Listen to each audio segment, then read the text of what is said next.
So this next segment, something I was thinking about within the last week or so, because the Ravens are looking at Lamar Jackson. They're trying to extend him. He's finally eligible for an extension. Eric DeCosta, I think, said that the main priority of the offseason is to extend Lamar Jackson.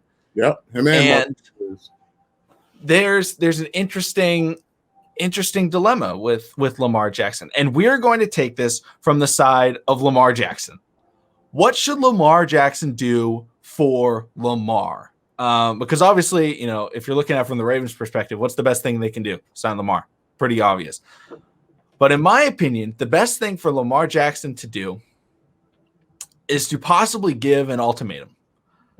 Because you would have to tell them, hey, if we do not have success with play design and play concepts, or maybe just say something like, yeah, if by week 5, I'm still not happy with the play type, Greg Roman's scheme, that's the type of thing. The problem is Lamar's not that type of guy.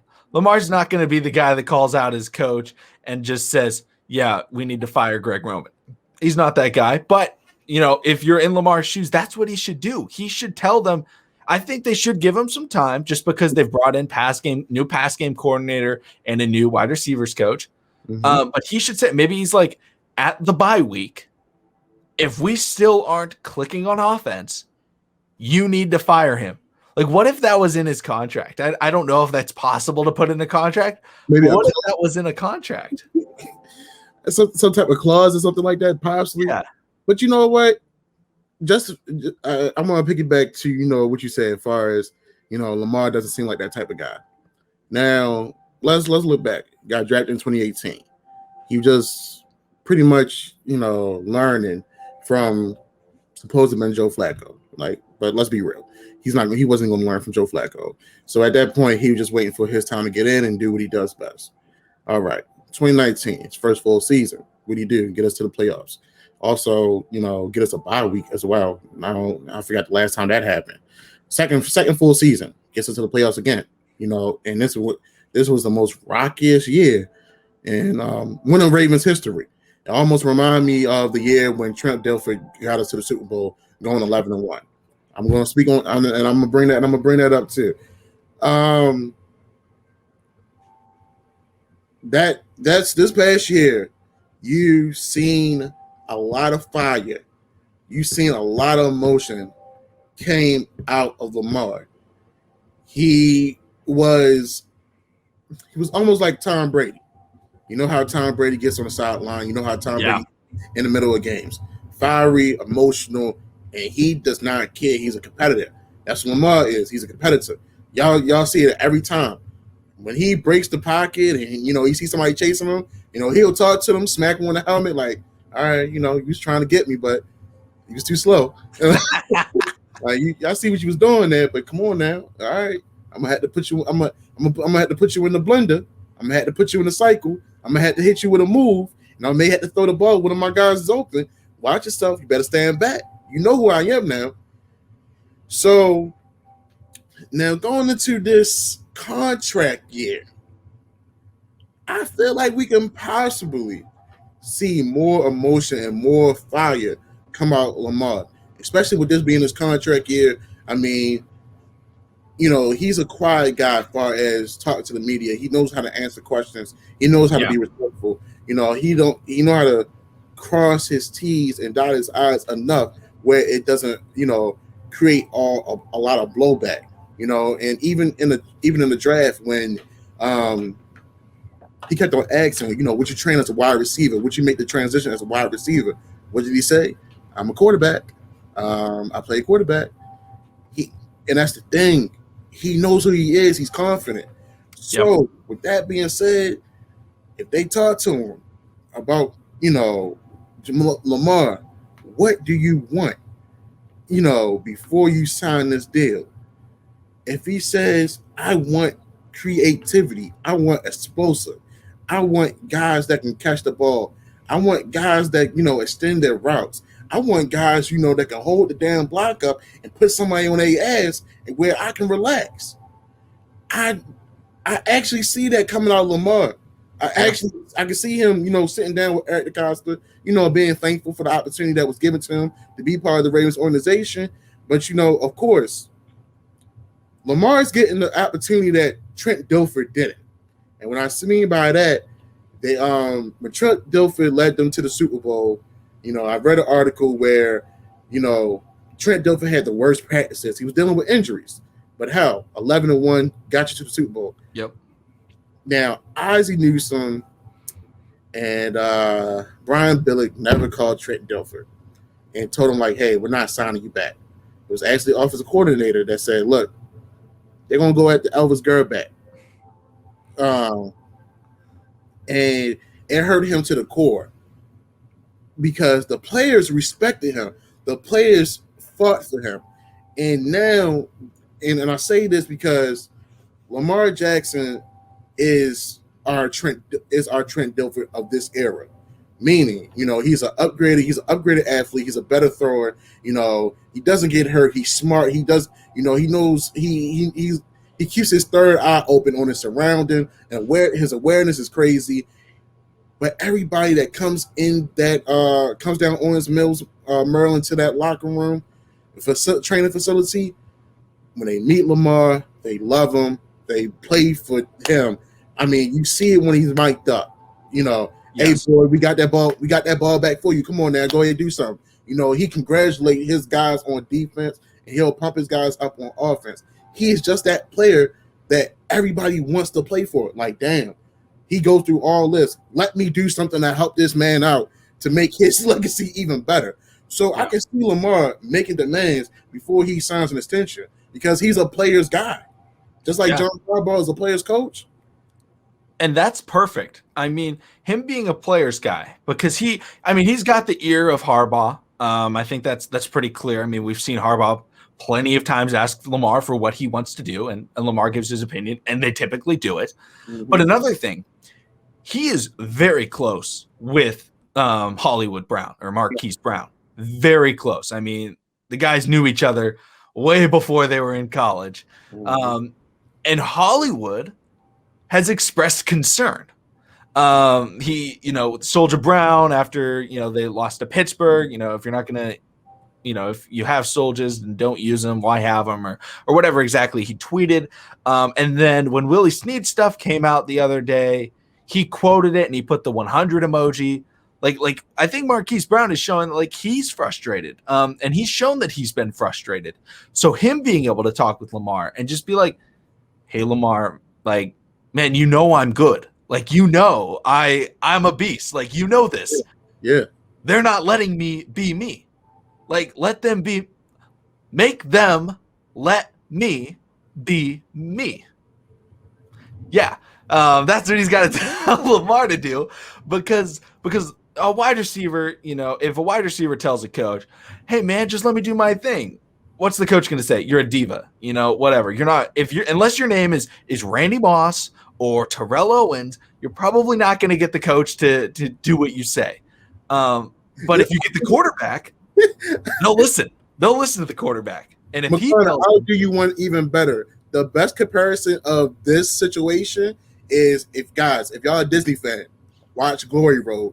It's about the Texas Western Miners. 7 black guys versus Pat Riley when he was at University of Kentucky, and the best coach in history, Adolph Rupp. Texas Western Miners point guard Bobby Joe Hill, true life story, y'all. He told the coach, if you don't let us loose and play our game, we are going to lose at your fundamental basketball game. So this is a true exact example of what we're going through right now.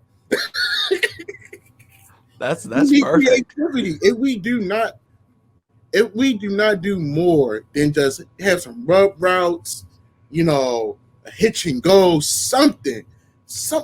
We had to have some type of splash.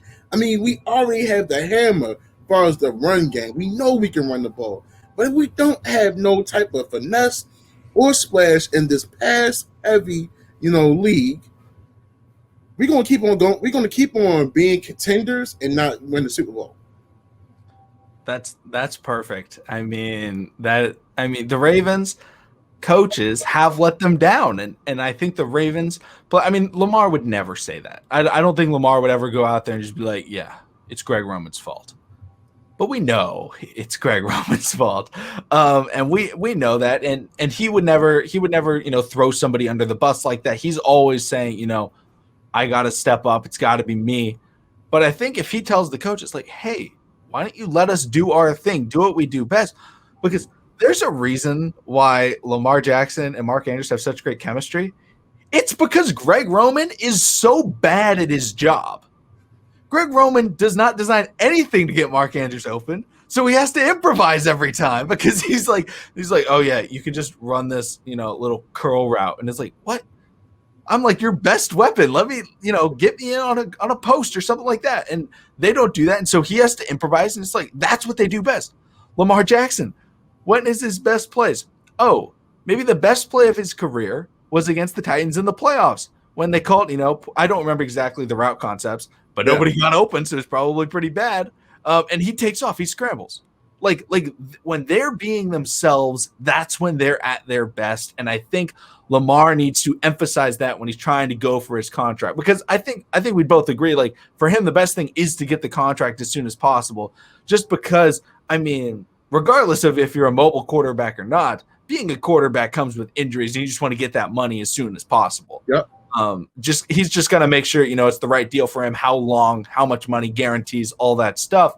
And that's something that Lamar can decide, does he want to quote unquote sacrifice and, save a little bit of money, get Mark Andrews or possibly, just take as much as he can get, which is totally fine. I mean, he's earned it, whatever he wants. I think the Ravens would probably end up paying him. Yeah. But the benefit is, I mean, I guess it's kind of not a benefit, but the benefit is that the Ravens haven't won the Super Bowl, because in his mind, that's like the top. Or the price goes up. The price goes up for sure than what it is. So I think in his mind, he's like, okay, I'm not. I think in his mind, he's not at Patrick Mahomes' contract worth. I mean, he's even said it. He's like, I think he said, I got to get me a Super Bowl after they were like, Lamar, did you see Patrick Mahomes' price or contract? He's like, I got to get me a Super Bowl, because he understands that's what gets you the big money. So it's going to be very interesting. Do you have anything else on what Lamar should do? Man, if I was Lamar right now, I'd be calling Bobby Petrina.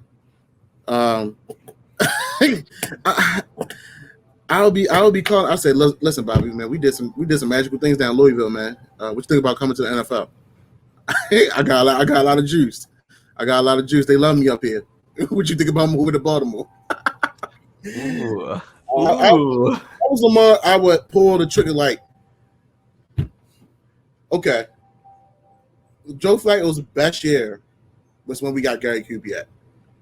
I feel like Joe Flacco pulled that trigger. I feel like he did that. I feel like Lamar. If they respect him enough, they will listen to him. They will try to make an adjustment. Either Greg Roman updates his playbook and actually listen to all of his coordinators and assistants, or find me an offensive coordinator that will play me to my skill set, surround me around some guys that's going to be some dogs on the offensive side of the ball, because you lost your hype man in Mark Ingram.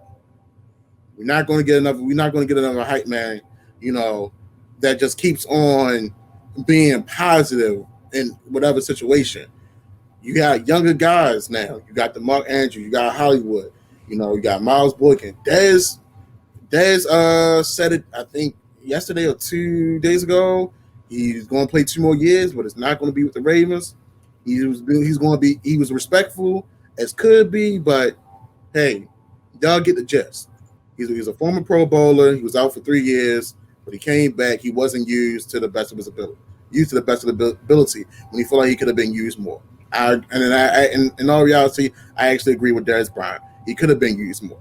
But absolutely, absolutely.